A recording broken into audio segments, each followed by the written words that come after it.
This is Michael Woodward, and this is Season 3, Episode 247 of jumbleThink. T-minus 10, 9, 8, 7, 6, 5, 4, 3, 2, 1.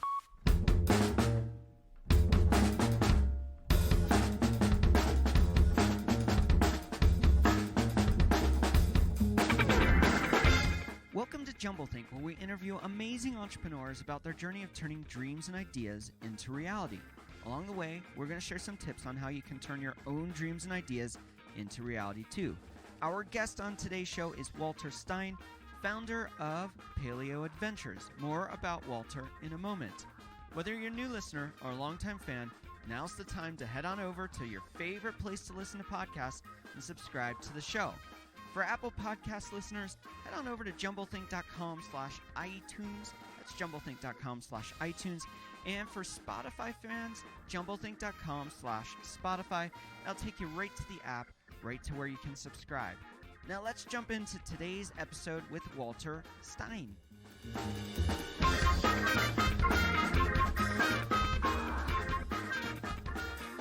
Hey there, welcome to jumbleThink. My name is Michael Woodward. I am your host. We have a great show lined up for you today. Before we get rolling, we want to thank our sponsors for today's show. We want to thank Skillshare. They are an online learning community with thousands of amazing classes covering topics you want to learn about. You should check them out right now. Go to Skillshare.com/jumbleThink, Skillshare.com/jumbleThink. When you do, you get 2 months free simply by being our listener. So head on over, sign up right now. We also want to thank our friends over at Penji. They are your unlimited graphic design service at a low monthly flat rate. We love them. I think you will too. So head on over to penji.com, penji.com. Use the code JUMBLE to get 15% off your first month. We also want to thank our friends over at opportunityinchina.com. Whether you want to learn or teach abroad, they are the place to connect.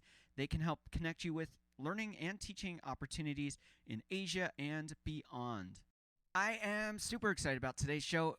Our guest is Walter Stein. He is a paleontologist. He started a company called PaleoAdventures.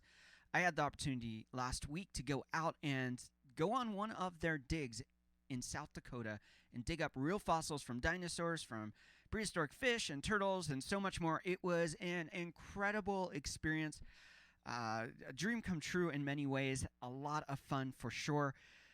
Well, who is Walter? Well, Walter and his wife Heather started a company called PaleoAdventures back in 2005.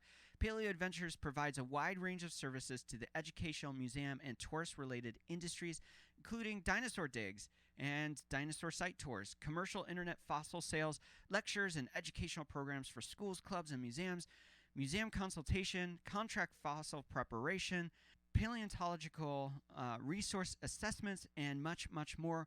Walter is a professional paleontologist and dinosaur hunter who has discovered, excavated, or prepared over 25 dinosaur skeletons and numerous isolated fossils over the last 18 years. One of Walter's most famous discoveries is the skeleton of Sir William, a juvenile Tyrannosaurus skeleton collected in Montana. Sir William is named after Walter and Heather's youngest son, William. Walter is a graduate of Appalachian State University. His resume is about a mile long. If you want to check that out and learn more about PaleoAdventures, head on over to paleoadventures.com. Well, let's go ahead and jump into our conversation with Walter Stein. We are with Walter Stein, and his wife Heather is here. Yes. And she's sitting with her. You might hear her, you might not. We're not quite sure. So we're going to see how that all plays out. But I'm super excited because not often do I get to hang out for an entire day with a guest before we interview them and get to know them. Walter was gracious and had me tag along for a dig of dinosaur bones, which, wow, how cool is that? Walter, thanks so much for being on the show today. Oh, well, Mike, I'm very happy to be here. Thank you. We're sitting, for you listening, I'm going to describe where we're sitting. We're sitting in their offices in Belle Fourche, South Dakota. If you're passing through, you've got to stop. Not in winter, but any other time of the year, they're here. Winter, you might not get here because you'd probably be stuck in snow. So I'm looking behind them, and I'm looking at a monstrous sea creature. And behind me is a raptor. That's correct. Dromaeosaurus albertiensis. Don't turn your back for too long. She might get hungry. Yeah, I've always heard wild animals like when you turn your back on them because then they get the jump on you. There you go. Yeah. So a little ambush tactics over there. Yeah. So Walter is a paleontologist, which you went to school and studied geology. Geology, there's Yep. the word. Yep. English is a second language after Babel, so I'm still working that out. Nice. So you have a background in both, and you put it together to understand how to read the land and then find the bones and interpret what the bones tell you. Yeah, that's correct. Paleontology is basically the study of ancient life. Yeah. It's kind of a cross-discipline, a blend of both geology, which is the study of the earth, and biology, which is the study of life. You mash them together, you get the study of ancient life. So most professional paleontologists start with either geology or biology, and then they get their master's and PhD in related subjects. So. Yeah. And, for me, as a child of the 80s and 90s, there were all kinds of adventure shows out there. Indiana Jones, of course, which is archaeology, and then Jurassic Park, which is fantasy. But it had dinosaurs, which was cool, so we all wanted to find a dinosaur growing up. I remember as a kid going into my backyard after watching Jurassic Park and digging a 4-foot hole in central Pennsylvania and finding nothing except lots of clay and dirt. You didn't dig deep enough. No. No. After blisters and days of doing that, I gave up. But you, as a child, found passion in paleontology or the study of the ancient. Tell us a little bit about that journey where you went, hey, maybe there's something here. Sure. When I was a kid, I was always really interested in museums and whatnot. And a lot of people ask me, how did I get involved in paleontology? What was the spark? And the easiest and quickest answer is Godzilla. Okay.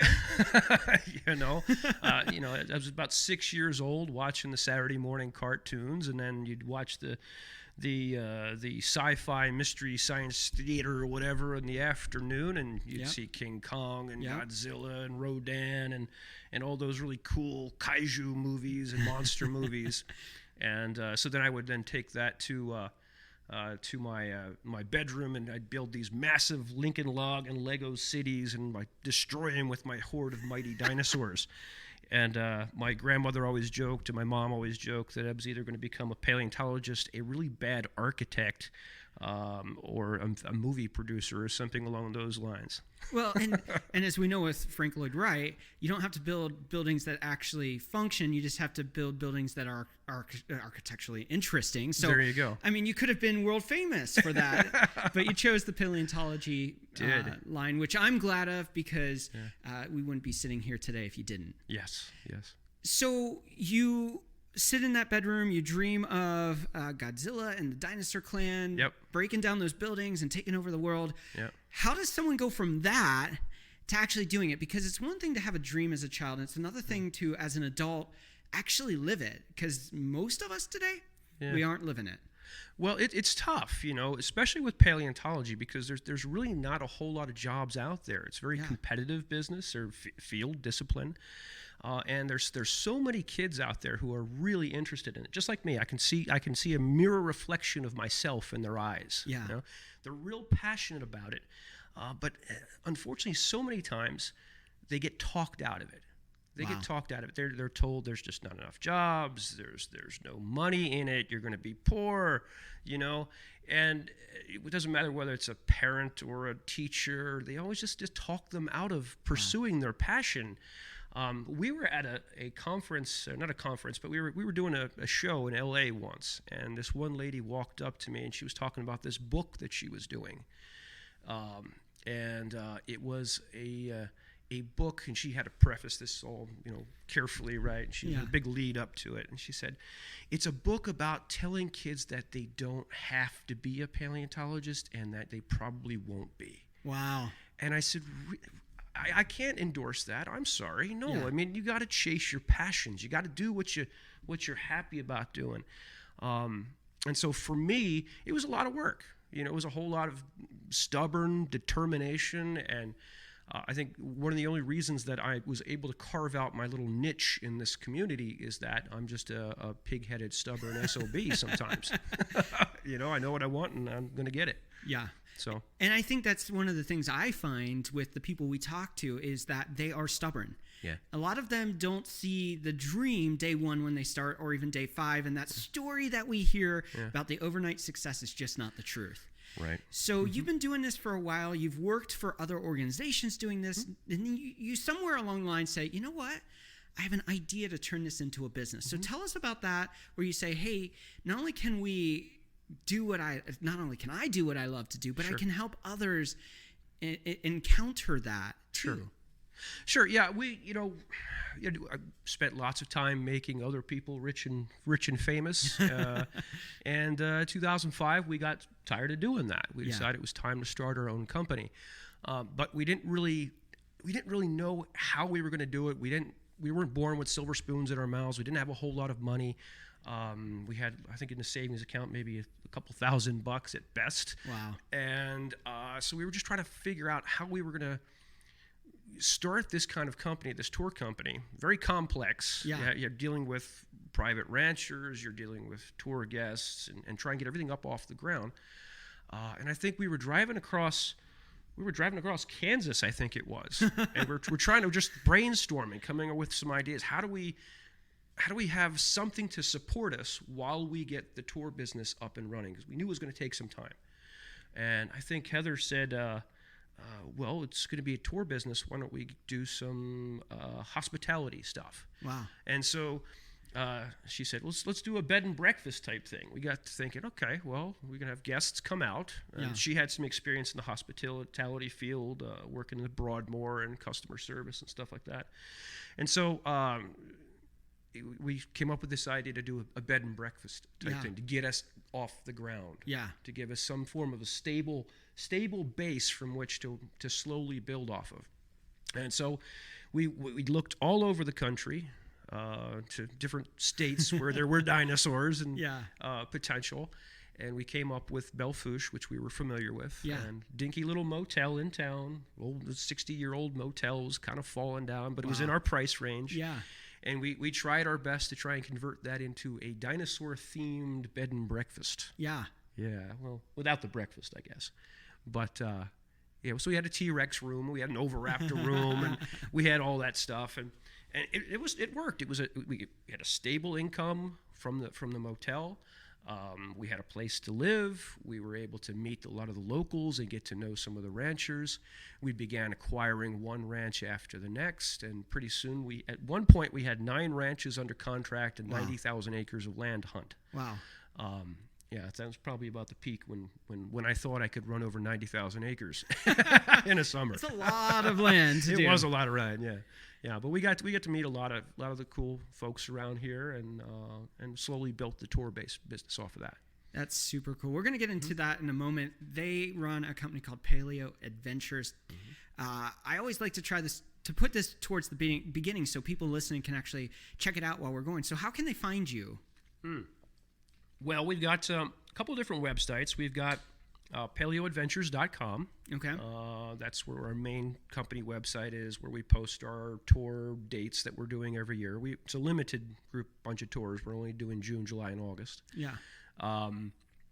We've got that website. And we've got our more research-oriented side, which is the virtualdinosaurmuseum.com. Okay. And this has all of our scientific grade finds and some of our research and our paperwork and stuff like that. So super cool. If you want to check that out and you're listening right now and you can't remember it, just head on over to jumbleThink.com. You know that already.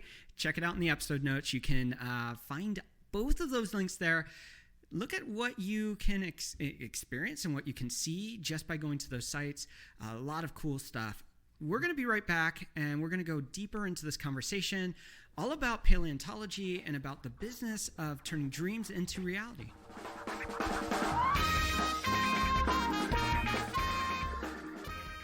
Today's episode of jumbleThink is being brought to you by Skillshare. Now, learning is a critical part of success as an entrepreneur, and our friends over at Skillshare are here to help.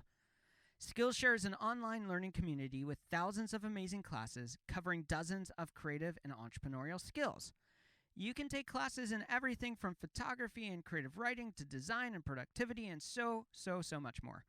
So whether you're returning to a long-time passion project challenging yourself to get out of your comfort zone, or simply exploring something new, Skillshare has classes for you. One of the classes I'm excited to take is called Productivity Habits That Stick, using time theming. I know I could be more productive, and I'm excited to learn through Skillshare how I can make my life as an entrepreneur even better. So join me and millions of other students already learning on Skillshare today with a special offer just for my listeners. You can get 2 months free. That's right. Skillshare is offering jumbleThink listeners 2 months of unlimited access to thousands of classes completely for free. To sign up, go to Skillshare.com/jumbleThink. Again, head on over to Skillshare.com/jumbleThink to start your 2 months now. That's Skillshare.com/jumbleThink. We also want to thank our friends over at Penji. Penji helps startups, agencies, and marketing teams achieve more with unlimited graphic design support at one flat monthly rate. Their easy-to-use online platform pairs you with a professional designer and lets you create as many design projects as you want. Think of it as your monthly subscription to top-notch design. No contracts, no hourly billing, just fast, simple, and affordable graphic design for all of your needs. We've even been using them here at jumbleThink with some of our internal projects, like our logo for idea camps, some of our social media posts, and much more. We love them, and I think you will love them too. So head on over to Penji, PENJI.com. That's Penji.com. Use that code JUMBLE, and as a listener of jumbleThink, you're going to get 15% off your first month. That's right. Head on over to Penji.com, use the code JUMBLE, and get 15% off your first month with Penji. Now let's jump back into our conversation with Walter Stein. We are back with Walter Stein, and his wife Heather is here. We still haven't heard from her. Would you like to say hi at least so people know? Hi, everyone. Way back in the distance there, you could hear the voice peeking out. So I am fascinated by what you do, because I think so many of us are fascinated by history. And for you, being a steward of history is, I know, dear to your heart, because you see different avenues of this. So how are you finding purpose in what you do? Well, it's sometimes it's hard. It's like any other career. Some days are good, some days are bad. Yeah. And some days you really have to push yourself to get out of bed and work the 20-hour or 14-hour days and whatnot. But in the end, it's really about two things. And it's about that 6-year-old boy that I was. Yeah. And trying to give that kind of that experience that I didn't have when I was a kid, and try and provide that. Because if this was around when I was a kid, I would have been just so elated to get a chance to go out in the field. And I want to pause you there, because when I got to go out and tag with you guys, there were a couple kids there, and to see the joy, I know that for some of the adults there, they're going, just shut up, kid. But to hear them talk and have that excitement, you're giving them an experience that they wouldn't get otherwise. So that's pretty cool. Right. We're getting them a chance to dig on something that's real, authentic. And people want that authentic experience. They don't want to just sit there and brush sand off of plastic. Some days that's nice, right? Yeah. But in the end, you want something more serious. So we try and do this, whenever I get really tired and frustrated. It's for the kids. It's for that, the joy of paleontology. And the second is just because of the love of fossils. Yeah. I've been a fossil fanatic since I was a kid, and there's a lot of fossils that are sitting out there in the middle of nowhere, just eroding away and rotting away, and I hate to see that. That bothers me. Yeah. Every fossil has a purpose. Yeah. Just like every person has a purpose. And you want to find the best possible use of those fossils and attain their, what's the word? oh boy, brain melt, can't think of it. Kind of the status that they deserve. Yes. For the role that they have. Exactly. Yeah. Exactly. So some fossils we want to make sure we get in good hands into a museum where they can be researched and studied, and others are far more valuable in the hands of a child, because the child is going to take that little fragment of bone that doesn't have a whole lot of scientific significance, and they're going to take it and show it off to their friends, and they're going to show it to their teachers, and maybe they'll do a research project on it, and they're going to become little ambassadors of paleontology and just kind of spread the joy of earth sciences. Now, they may never get to that level of paleontologists, but they will always be fascinated with the sciences. And that's something I think we need right now. So yeah, and the world of education drives me nuts. Yeah. Because we want people to learn, but we don't want people to experience. Right. So much of our classroom is about like knowledge without being able to make it real. And something like this, I think, is such a valuable tool for education. You look at STEM and STEAM models of education, where it's science, technology, engineering, arts, math. Yep, Yeah. yep. I'm like going through the letters. I'm like, I hate acronyms. Anyway. And Sure. And I love that there are people out there trying to do that. You are allowing people to get access to something that they may read about but never experience. And in that process, you're also giving them something tangible to spread that joy. You shared that with taking that bone fragment or whatever that fossil was back to tell the story. You are, in my opinion, a really good storyteller. Tell us a little bit about some of the experiences you've had out there in the field with people when they've come out along for the journey of digging those dinosaurs. Tell us some of those stories of just whatever that looks like, whether it's a funny story, an exciting story, but what people experience. Well, let's see. With PaleoAdventures, we've gotten lots of good stories, some good ones and some scary ones, I guess. It's a great cactus story. The cactus story is good. I don't know if you should maybe end with that one. Yeah, let's do that.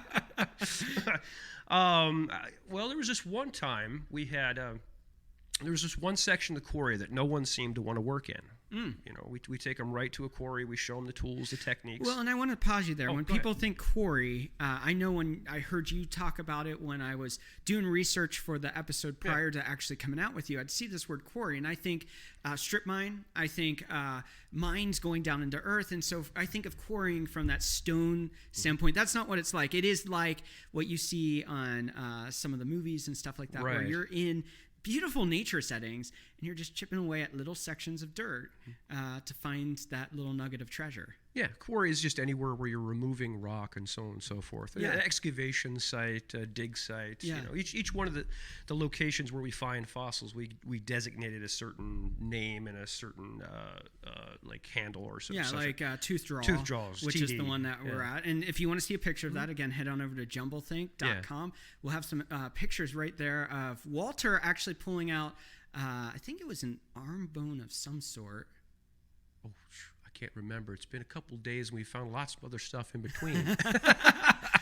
Well, there was a bone there. It was pretty big, and he pulled it out. It was pretty cool. And so we have a picture of him cleaning that bone off there. That's going to be right there. You're going to be able to check that out. So anyway, sorry. Very cool. Continue I'll have to with double the story. check that. Yeah. All right. Well, let's see. We were in the Tooth Draw Quarry, and one of the things that Tooth Draw is well known for is that it has a high number of tyrannosaur teeth. Yeah. As well as triceratops teeth and duckbill teeth, and so there's a whole lot of them in there. And most are, reasonable average size. Well, there was this one part of the quarry where nobody seemed to want to go, and I kept trying to direct people over there. And whenever they did get over there, they always kind of dug uphill. Oh. And it's hard to describe that for this, but on a podcast. But basically, you see the quarry wall is 2-3 feet high, and you see a little bone sticking out of the top, and everybody goes for that little bone that they see. Yeah. They don't always dig all the way to the bottom of the channel and get some of the stuff that's at the bottom. Sometimes the stuff at the bottom is better. Stuff at the top's usually what you call drifters, right? Drifters, usually, float, float, fragments and such. Well, anyway, I kept saying, dig down right here. Yeah. Nobody would.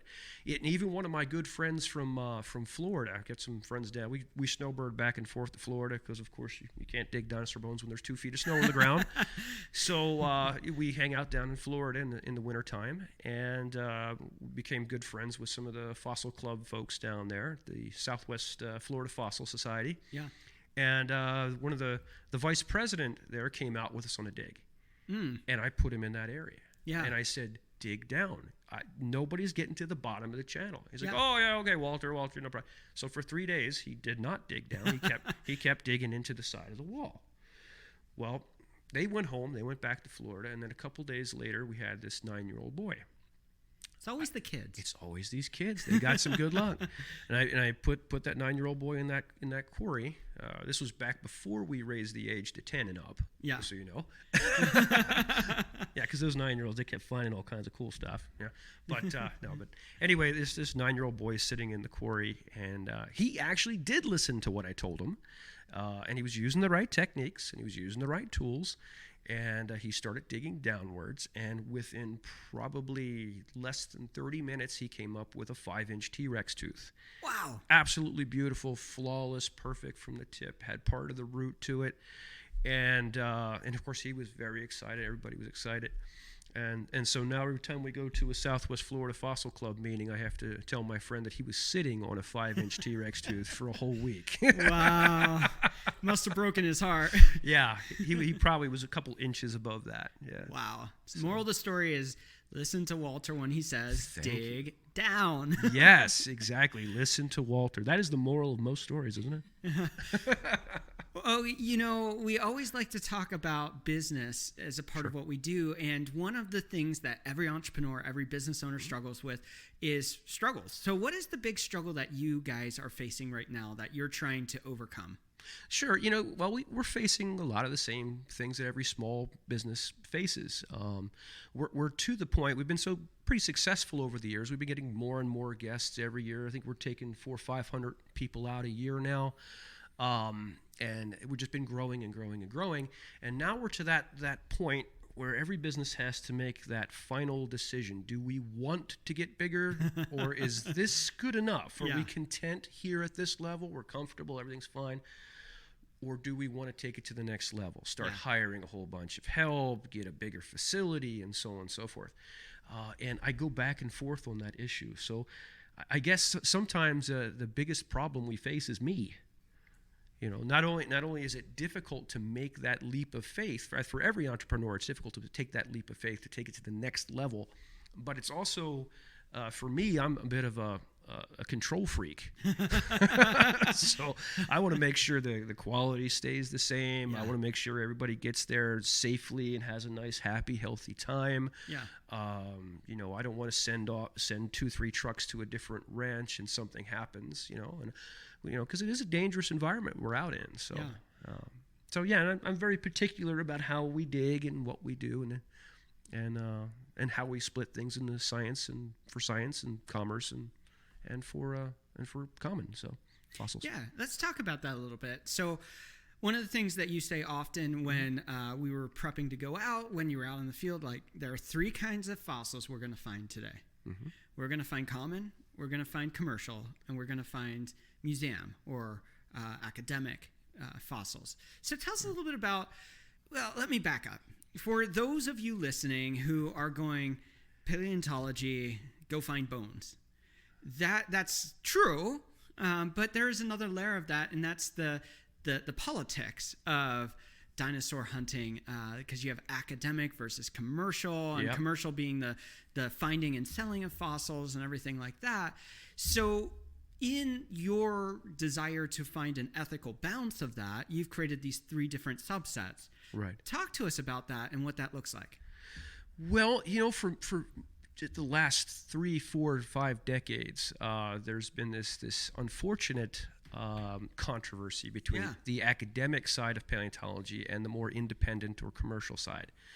And there's more than 2. There's actually a third. There's avocationalists. Avocationalists are people who love fossils. They go out and they hunt for fossils, but they just do it for themselves. They don't do it They do it maybe part-time. Yeah. So they'll have a full-time job, and then they'll go off on the weekends with a club or somebody, and they'll go find some fossils. Yeah. Academics typically are going to have their PhDs. They've gone the whole distance. They've got their golden ticket up hanging on the wall. Yeah. They've put in the time. They've put the 8 years of time in, and they're brilliant folks. But they primarily are going to be teaching at university or museum, and so they don't get nearly as much field time as someone like myself. Now, on the independent side, independent and commercial, we're what's a good way to describe us? A ragtag group of individuals who are very individualistic, Yeah. who don't like to sit at board meetings and don't like to get permission from boards of directors and things like that. Have to fight for funding, and then the Yeah. release of that funding, and then Right. Yeah. Right. Yeah. And so you get these three branches: the academic, the avocational, and the commercial or the independent. And you've got good apples and bad apples on all sides. yeah. I've got lots of good friends in academia. They're brilliant scientists. They do everything the right way. They're open-minded. They work with ranchers. You had a fourth group, the ranchers, who actually own the land out here. Yeah. They're great folks. But then there's a few others that they have some strange ideas about how you should get access to some of these places. There's one paleontologist running around out there saying we should use eminent domain to confiscate skeletons, confiscate lands that he thinks are scientifically significant. We have others that have set up the rules of publication so that you can only publish on publicly held specimens. Wow. Which really restricts a lot of the science. And it's a shame because paleontology gets held back into the Dark Ages when you only have 10 specimens to really study, because some dinosaurs are extraordinarily rare. Yeah. Yeah. Restricting when you only have 10 specimens and only 3 of them are in the public domain, and those There's are the only not ones. much to look at. Yeah, when you're doing these detailed ecological studies of an ancient environment, you need more specimens. The more specimens you have, the greater the chances your conclusions or your hypothesis is closer to the truth. Yeah. So you have that. And then on the other hand, you have some good commercial folks, and then you've got a few rogues out there that I wouldn't turn my back on. Wow. They're trespassing. They go onto somebody's land, they rip stuff off out of the ground, and they sell it for eBay for pennies on the dollar.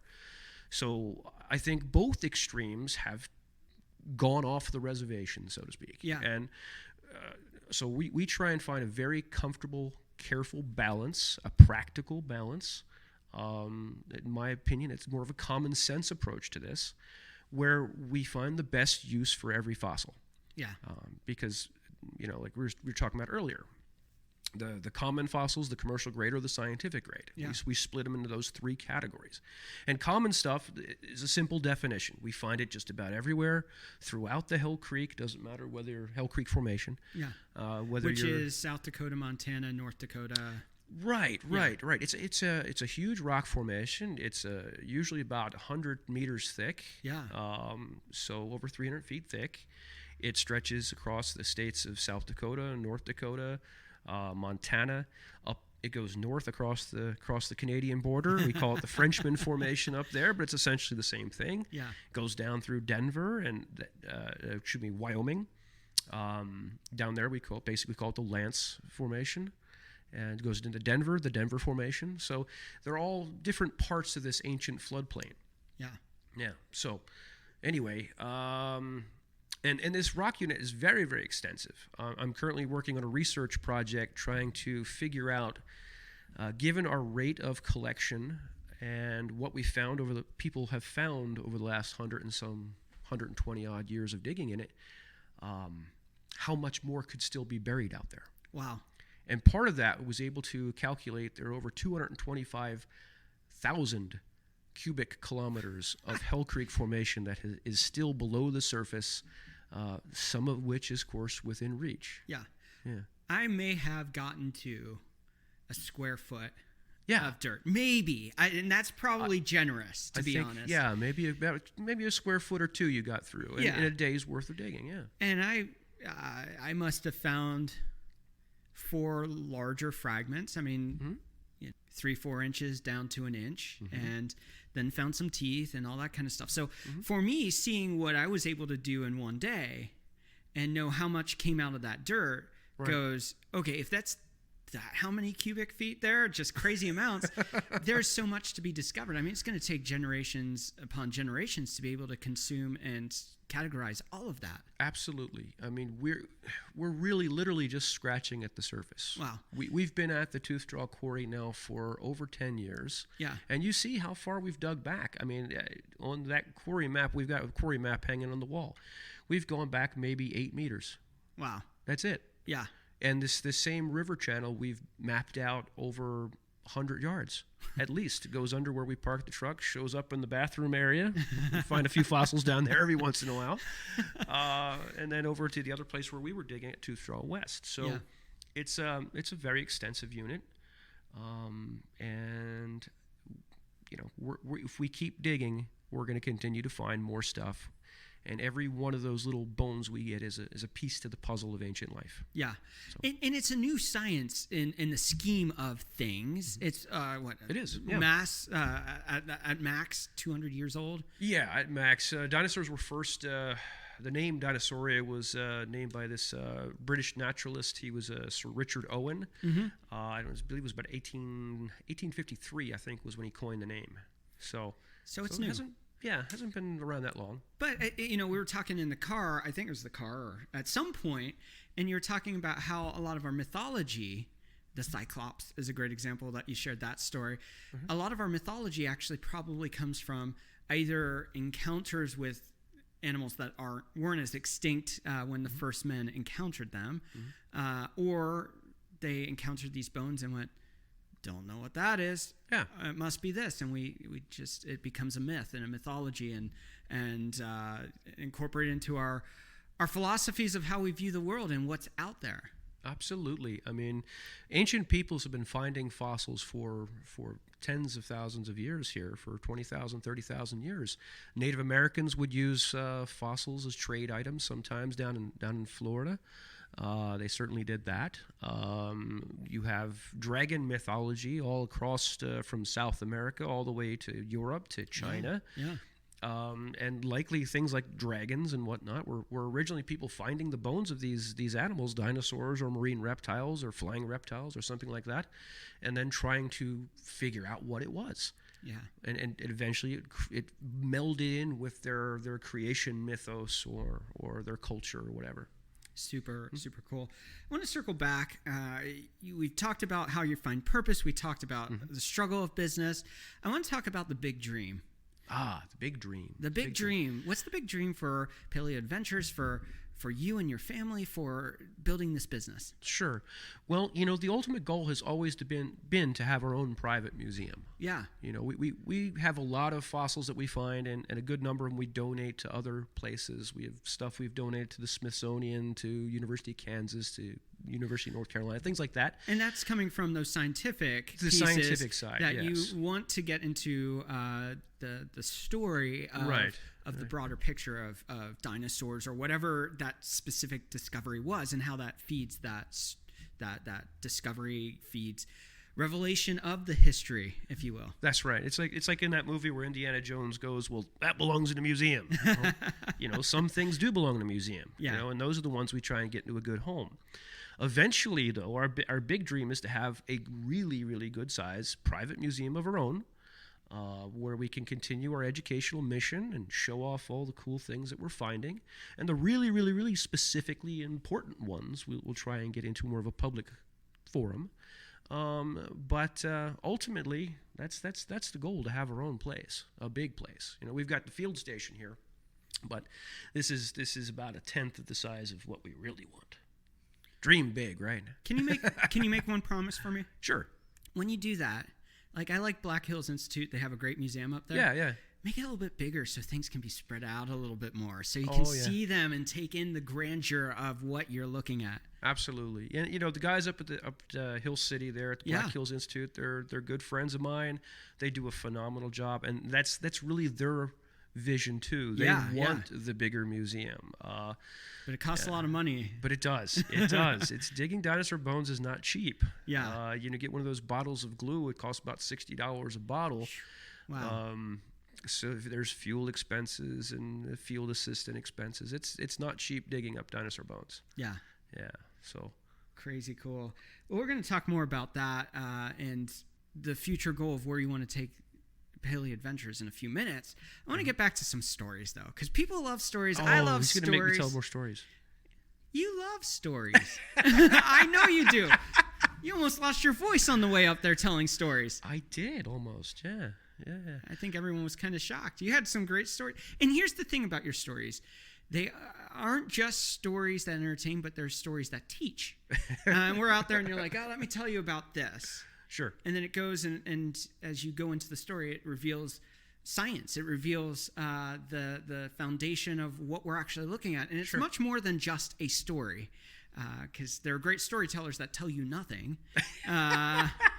The fish that they caught that was 200 feet long when it was really 2 inches long.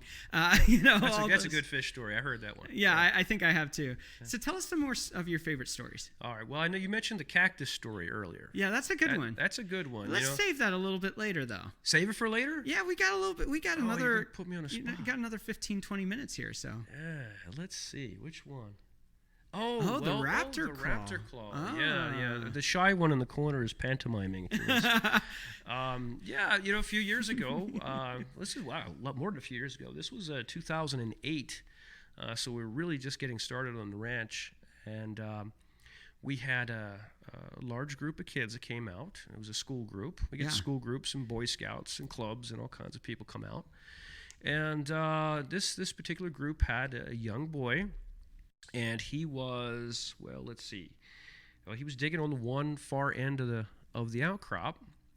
And I told him, one of the things we tell the folks when we're teaching them the right techniques is to leave something in place, because it's very important. The contextual data is very important to recover. And this includes things like the stratigraphy, what level it came from, what layer of rock. We want to know what direction the bones are all pointing in, and so on and so forth. Because that helps us tell a lot of things, not only to reconstruct the environment and the direction of the river system, but from a practical standpoint, it tells us which direction to continue digging. Yeah. Right? So it's very important to map everything and to log it and keep good track of it. Well, this young boy, he missed that part of the lecture, and he found something, got really excited. When you first see something sticking out of the wall, it's hard to control your excitement. Yeah, it is. Every day is kind of like Christmas. You never know what you're going to find. Well, and sometimes you don't know if you found something, so you're so excited. Like, I think Walter, tell me what I'm looking at. Yeah, usually I said that, I think, about 5 times. More than 5 times. I wasn't counting, but it was more than 5. Well, I know it was, but I was being kind towards myself here, all right? We get the, I call it the, is this a bone, is this a bone, is this a bone dance. Yeah. We do that a lot. With a big group, we had Boy Scouts come out the other day. Well, I played safe. I didn't say that. I said, is this something? Is this something? So, which I was always worried it was something. It just was a matter of, was it the something I was looking for? What was my answer to that? Well, it's definitely something. It's definitely something. Unless you're hallucinating, it's got to be something, right? I said it's a little hot out here. I've been out here for a while. I might be hallucinating, but that's a different story. Nice. Yeah, well, the other day we had a Boy Scout group, and I heard the is this a bone, is this a bone, is this a bone all day long. Yeah. But anyway, this boy was working on the outcrop, and he found something, got really excited, and just kind of yanked it out of the wall. Which is rule number something, 3 or 4 out of your. Which we're going to talk about the book. Okay. Well, you have 2 books. That's a shameless. Well, you have more than 2 books, but you have plug. 2 dinosaur books. So that's a shameless plug. We have no shame in plugging things. So nice. That's why you're here, is to tell your story and get people connected. So let's just get that out of the way. But anyway, back to the story. All right. So anyway, this boy gets it, and he runs over to me. I was helping somebody else out, and he practically knocks 2 or 3 other people over in the process of getting over there. And he hands it to me in 3 pieces, and he says, "Is this something?" Right? And I said, "Whoa, you're darn right, that's something." and and I got to have it. Yes, this is something, and you can't have it, I think is what I said. Because, of course, a raptor claw is exceptionally rare. Very, very rare. Yeah. Raptors themselves are exceptionally rare in Hell Creek. There's only one partial skeleton of a raptor, and it's only 10% complete. Wow. That one's Dakota Raptor Steinite. I'll plug that one. That's named after me. That's named after you. And I was going to ask about that because I know that. But yeah. So the only reason I got that, by the way, I didn't find Dakota Raptor. It was found by a good friend of mine, Robert De Palma. And Robert's been coming to our place for a while. He first started staying at our little bed and breakfast motel, and we got a friendship. And I think one night I fed him too many beers as we were discussing paleontology, and he said something to the effect of, "If you found a raptor, Walter, what would you name it?" Ah. And I said, that's a good question. Utah has Utah Raptor. Yeah. I think Dakota should have Dakota Raptor. Yeah. And he's like, oh, that's good. Yeah. All the while sitting back smiling, not telling me that he'd already found the thing. So then we had to keep that one quiet because it took so many years to get it published. So we held on that one, that secret for quite a while. Yeah. Yeah. But so boy finds... we've rambled. We've gone to a different story. Yeah. So he finds the raptor claw, and I did have to take that one because that one is one of those ones that belongs in a museum. Yeah. Raptors are very, very rare. Every little bit and piece is something that we can learn something about their anatomy, their physiology, all those good things. Rare to find, not necessarily that they were rare in history, but to find them. No. I think in ancient times, raptors were actually fairly common. Yeah. We find lots and lots of teeth. Yeah. We do find a good number of isolated bones, particularly at our quarries. So back in the late Cretaceous, at the end of the Cretaceous period, raptors were probably quite common. Yeah. Big ones, little ones, small ones. And the trouble with finding raptors is that they're all very, very, very fragile. The bones are small. Yeah. And they're hollow. They're lightweight, just like a bird. And they tend to erode very quickly. They crumble. If you're not there to find them, if you're not quick enough to hike those drainages and find something, it's going to crumble to dust. Yeah. So. Yeah, and that's one of the things that I found fascinating is, as I was researching for today's episode, I was reading about the Badlands National Park, reading about their philosophies on bone collection and what that looks like. And the stories that I seem to uncover, pun intended, of course, with that, Good one.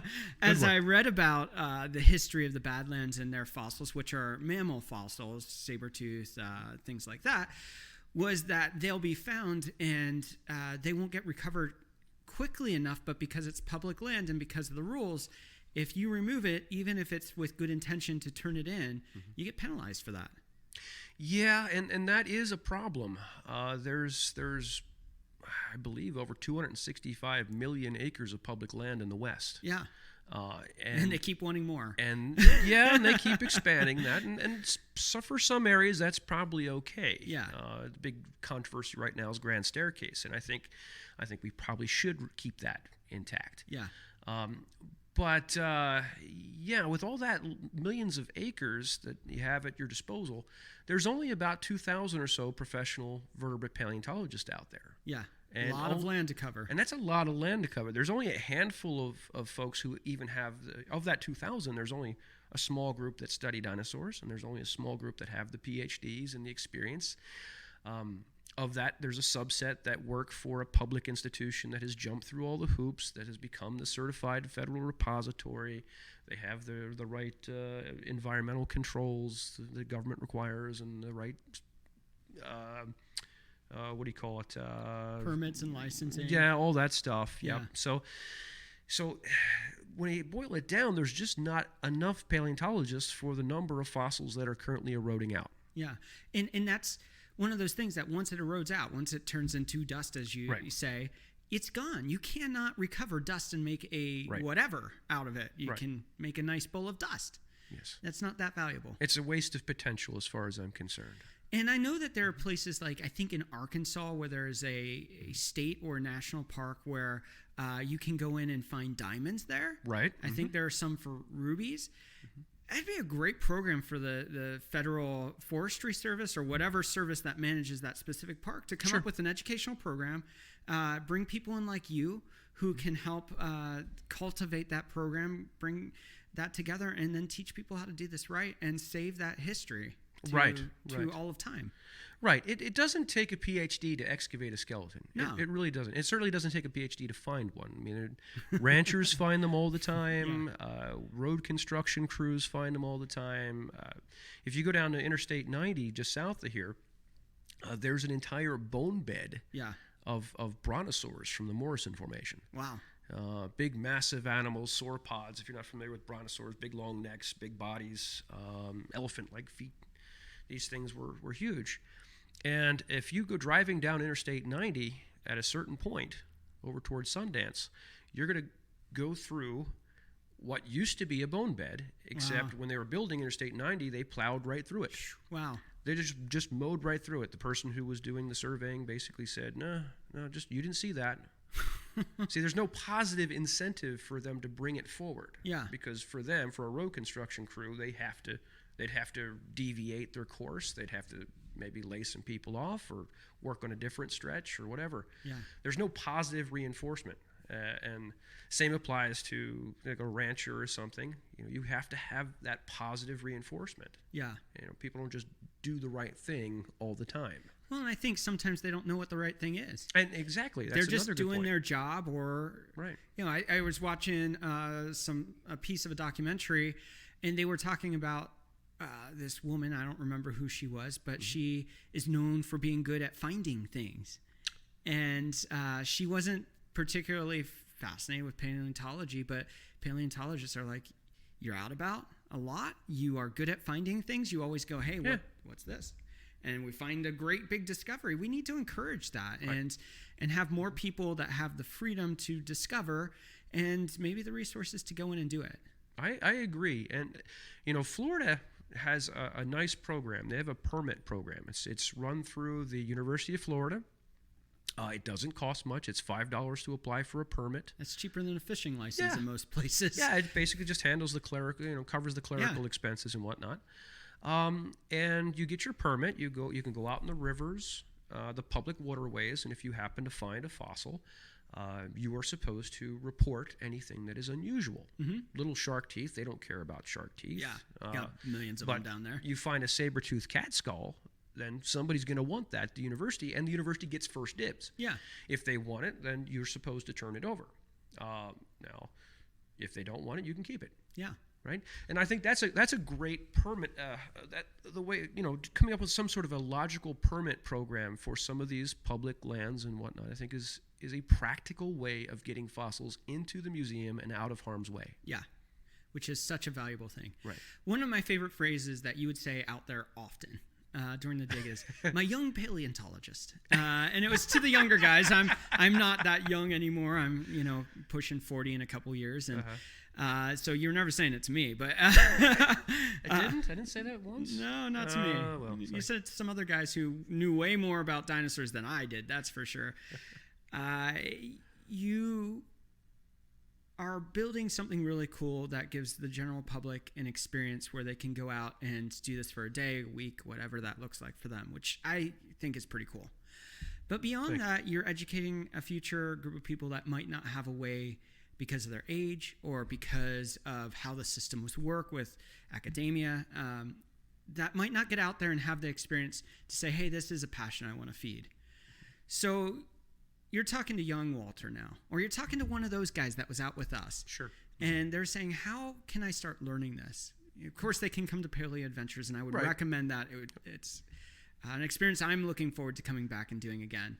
Cool. But what would you say to them to fuel that passion, that fervor in their life to say, maybe there's something here for me. Maybe this is a place that I should go.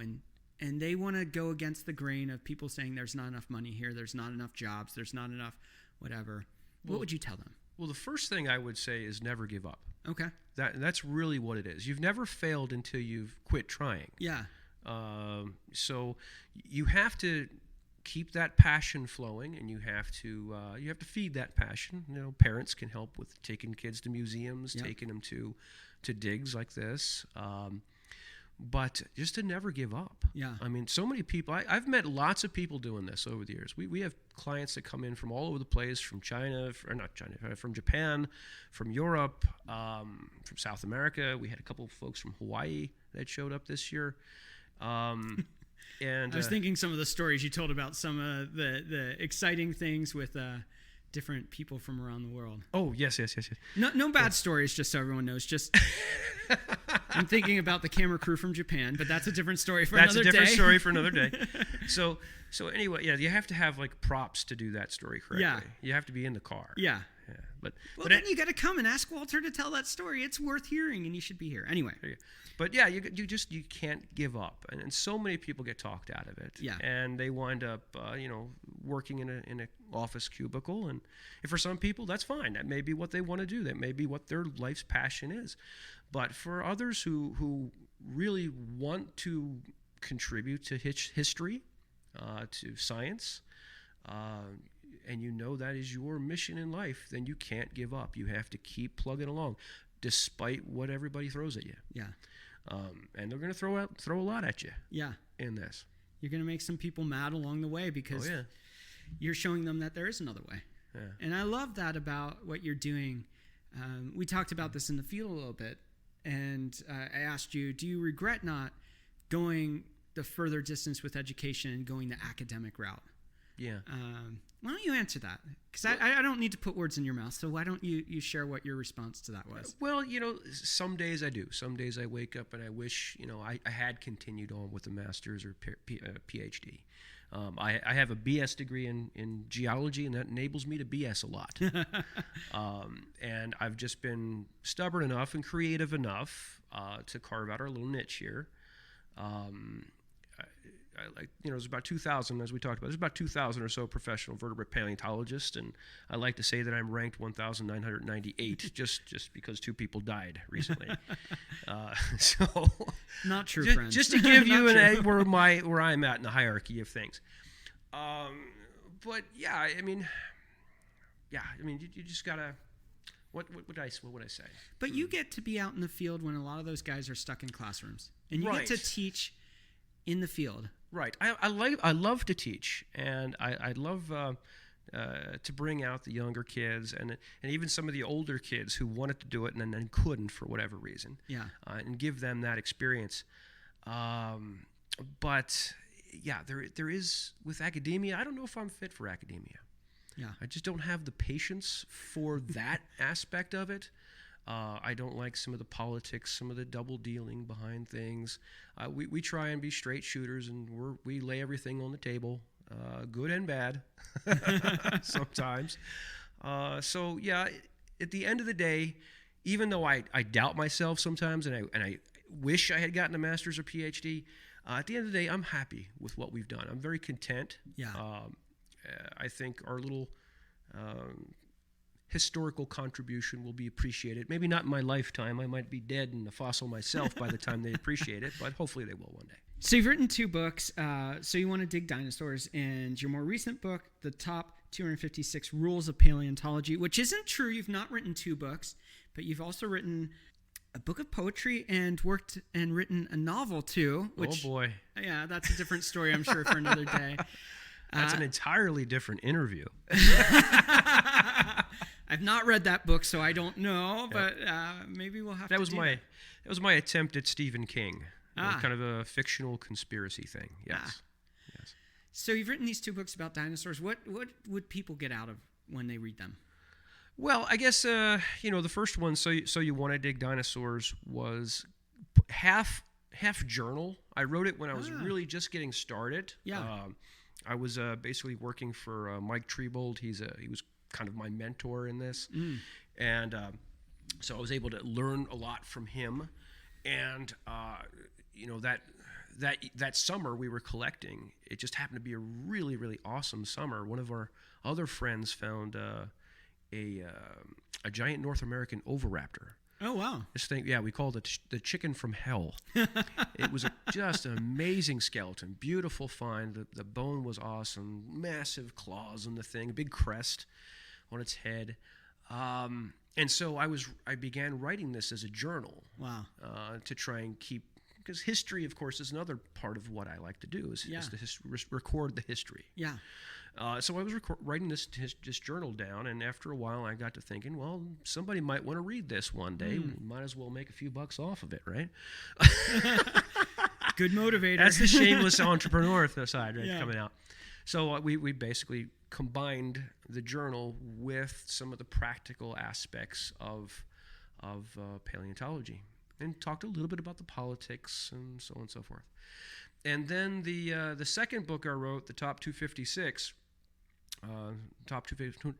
Rules of Paleontology, was designed for high school kids who and people who were volunteering at museums, basically. Yeah.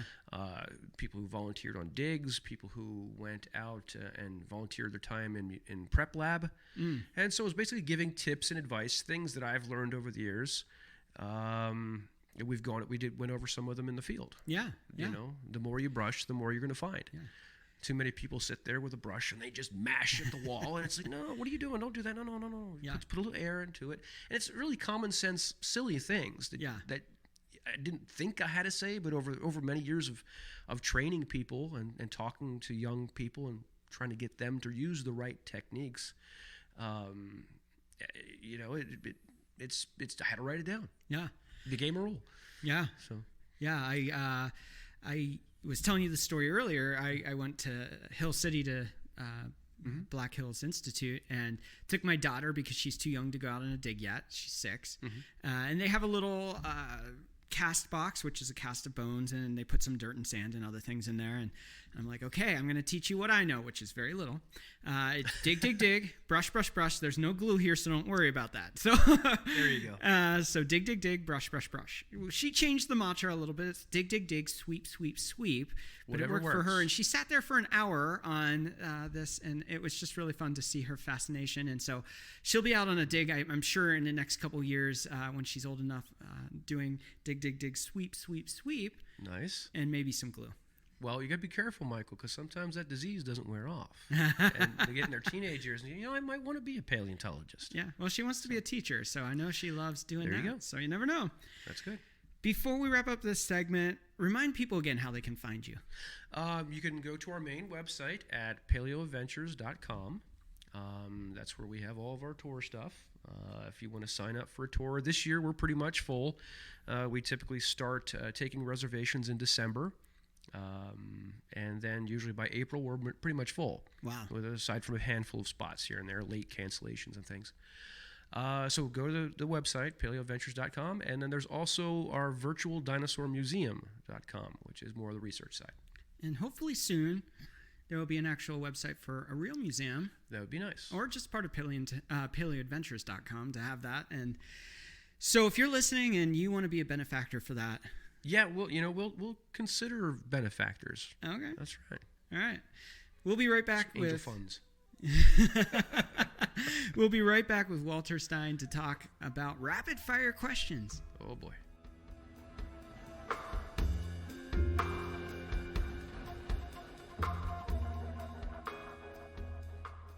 Today's show is brought to you by our friends over at OpportunityInChina.com. Here's a little bit more about them. Have you been looking for a way to change your career or social prospects? Do you see the world around you changing and haven't quite figured out what path you should take? You are not alone in seeking opportunity. Visit OpportunityInChina.com for access to scholarships to attend university in China. Or if you have a bachelor's degree already, OpportunityInChina.com provides access to jobs in the educational sector all across China. Now, working in China is not only often well paid, but it will place you among 1/5 of the world's population, boosting your social network, bringing you more deeply into the story of globalization, and opening up doors you never knew existed. Seize your opportunity now. Visit their website for more information at OpportunityInChina.com. Today's show is also brought to you by our friends over at Skillshare. Here's more about them. Skillshare is an online learning community with thousands of amazing classes covering dozens of creative and entrepreneurial skills. You can take classes in everything from photography and creative writing to design, productivity, so much more. So whether you're returning to a long-time passion project, challenging yourself to get outside of your comfort zone, or simply exploring something new, Skillshare has classes for you. I know one of the classes I'm looking forward to is Storytelling for Leaders, How to Craft Stories That Matter. As a podcaster, I find learning and continuing to learn so powerful, and Skillshare allows me to learn more about topics that matter to me. So join the millions of students already learning on Skillshare today with a special offer just for my listeners. Get 2 months free. That's right. Skillshare is offering jumbleThink listeners 2 months of unlimited access to thousands of classes for free. To sign up, go to Skillshare.com/jumbleThink. Again, go to Skillshare.com/jumbleThink to start your 2 months now. That's Skillshare.com/jumbleThink. Now let's jump into rapid fire questions with Walter Stein. Reposez votre bras et attendez. We are back for rapid fire questions. Okay, Walter, Yes. before we get going, we have something really important to wrap up. Uh-oh. What's that? Well, you told the one story that we keep on teasing throughout this episode. Okay. The whole cactus story. Should we do that before or after rapid fire? We could do it now while I'm thinking about it. All right, let's do it. Well, okay. Well, basically, I used to be able to tell everyone that we'd never had any injuries on our trips. We're a good 2 hours from the nearest hospital, so it's very important we keep everybody safe and comfortable and happy, and everybody's getting along and that sort of thing. And we never had any major injuries or anything serious, other than a few scratches here or cut. Yeah. Well, along came this 8-year-old boy who 10-year-old boy who ruined it for me, unfortunately. One of the most important things that a paleontologist has to have is patience. Yeah. You've got to have patience. That's one of your other mantras that Absolutely. Right. These bones sat in the ground for over 65 million years. They did not wait, in that ground for that long for you to come along and mess them up in 2 seconds. So you have to have patience. And, I can teach you the right tools. I can show you the right tools or give you the right tools, teach you the right techniques, put you in a spot where I expect you to find bone. But I can't teach you patience. Yeah. Either have it or you don't. Well, anyway, this 10-year-old boy comes along, and he's brilliant. You can tell he's really a smart kid. He can name every dinosaur that's out there. I'd ask him a paleontology question. He had a rapid answer for it. Very sharp kid, but he did not have any patience. Wow. We got him in the quarry, and he started bouncing back and forth from one end of the quarry to the next. He'd stab into the ground in one spot, and we'd be like, no, you can't do like that. And then he'd be like, there's nothing here. And then he'd run over here and stab over here. And I'm like, no, you can't do that. And then he's like, oh, there's nothing here. You put me in a place there's nothing out here. And he kept doing this all day long. He became what we like to call a bouncer in the industry. He's a bouncer. Well, anyway, his mom got tired of yelling at him, and I got tired of yelling at him. And by the end of the day, he was getting really frustrated. Yeah. He started throwing tools and sliding down the hill, and I kept saying, just calm down, sit here and dig, but he wouldn't listen. Anyway, Mom got sick and tired of his shenanigans, and she said, that's it. Mister, you get up to that truck, you sit in that truck, and you stay in that truck until we come to get you. You are currently on timeout. And the poor little boy, he's got this tear in his eye, and he's very dejected, and the lower lip's quivering, and he puts his head down, and he slowly walks up the hill. He looks back at us to see if we're serious. He's like, goes up the hill and out of sight to where we park the truck. Yeah. And a couple minutes goes by, and we hear this.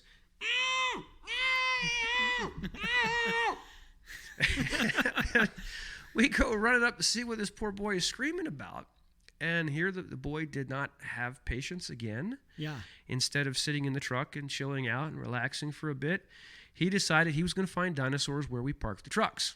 All right. And in his haste, in his frothing at the mouth, frantic desire to find fossils, he inadvertently sat on a cactus.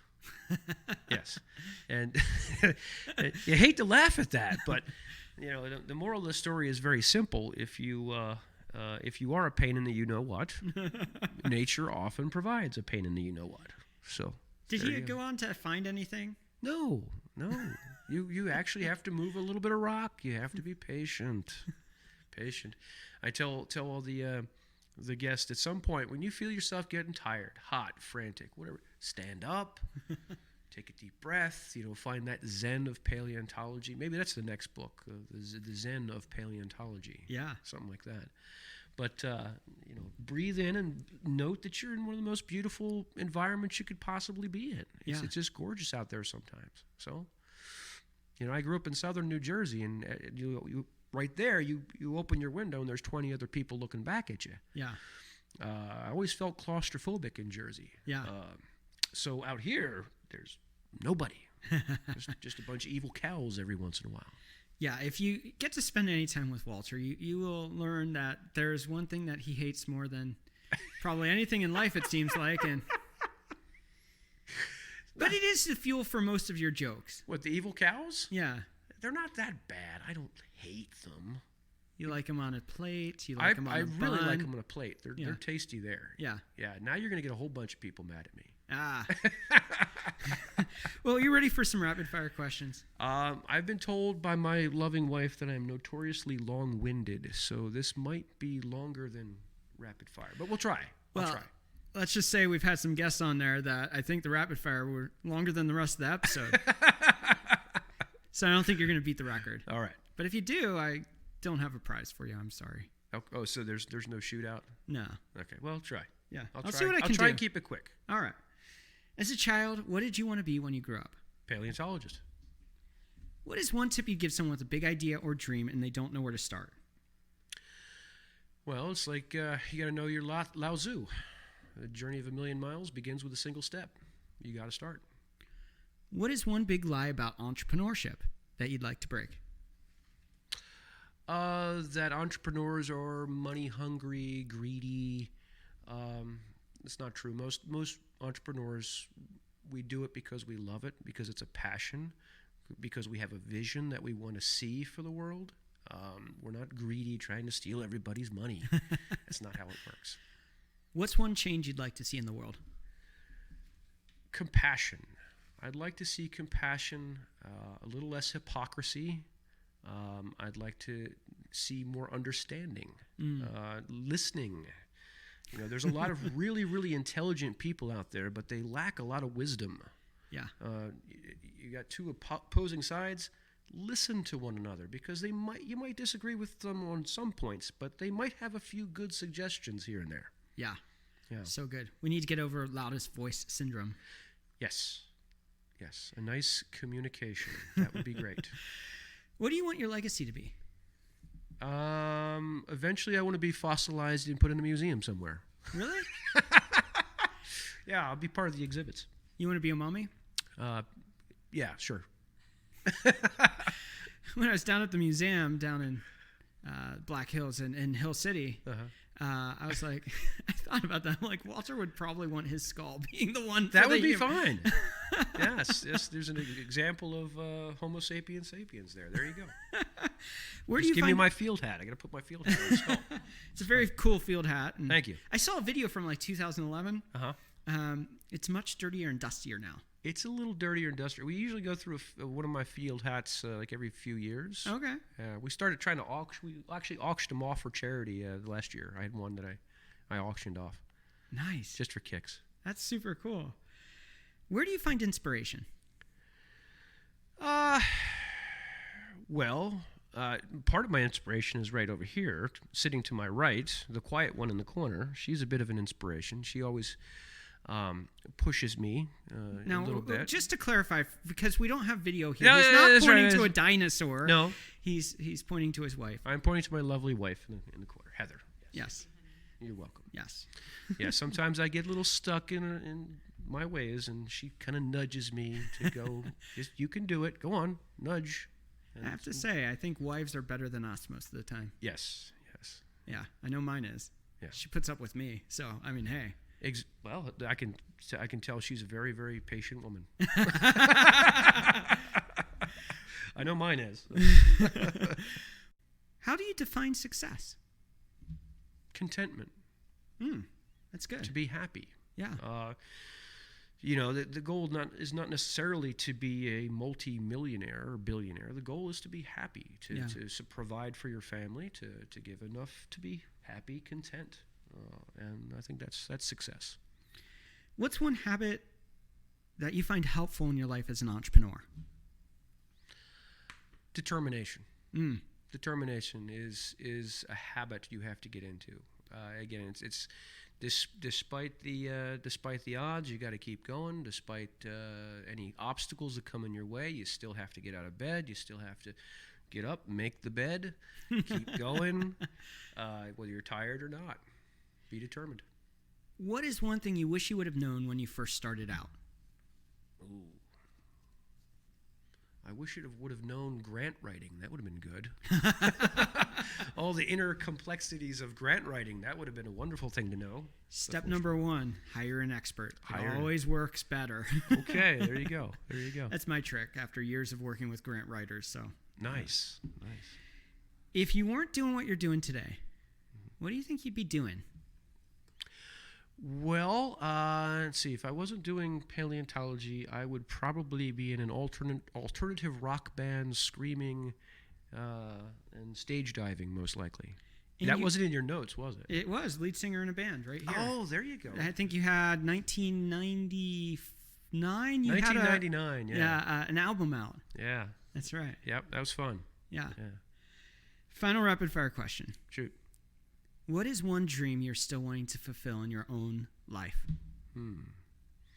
Other than the museum? Oh, I'm looking forward to, I don't know, someday, not too soon, I hope, but sitting on my rocking chair with some grandkids running around, maybe overlooking our beautiful farm or ranch or something like that. Sure. Cool. As we wrap up, we always like to leave our guests have a final thought. So what's your final thought for our listeners today? Wow, final thought.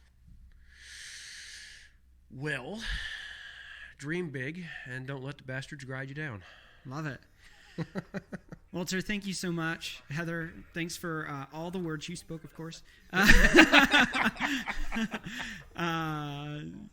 can definitely check out what they are doing here at PaleoAdventures. I recommend it.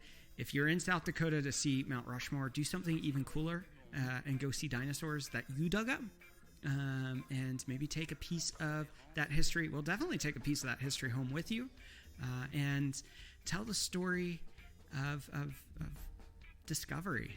So, Walter, thank you so much for being with us. Awesome. It was great being here. Thank you very much. Once again, we want to thank Walter and Heather Stein for taking time out and telling about their adventures with PaleoAdventures. Go check them out, paleoadventures.com. We also want to thank our sponsors for today's episode, Penji, giving you unlimited graphic design at a low monthly rate. You can check them out, Penji.com. Use the code JUMBLE for 15% off your first month. We also want to thank our friends over at Skillshare. Skillshare is an online learning community with thousands of amazing classes to help you learn all the things you want to learn. Head on over to Skillshare.com/JumbleThink, Skillshare.com/JumbleThink to get 2 months free. And we want to thank our friends over at OpportunityInChina.com. Whether you want to learn or teach abroad, they're the place to connect up with, OpportunityInChina.com. On Friday's episode, we are talking all about how to use micro experiments to innovate in your business and life. It's going to be a super fun episode, so check out this Friday's episode. Here's my final thought for you today. Life is too short not to live with discovery and adventure. Get out there, do something to learn. Get out there, do something to turn those dreams and ideas into reality. Ultimately, I think the world needs you to stop living the safe life and start living the life you were created to live. So get out there, dream big, and change the world around you. Vous êtes une autre personne. Les mères de famille, les enfants peuvent également prendre un moment revitalisant. Dans quelques mois, lorsque vous aurez bien saisi la technique et que vous serez maître de votre corps, vous pourrez vous décontracter même en travaillant.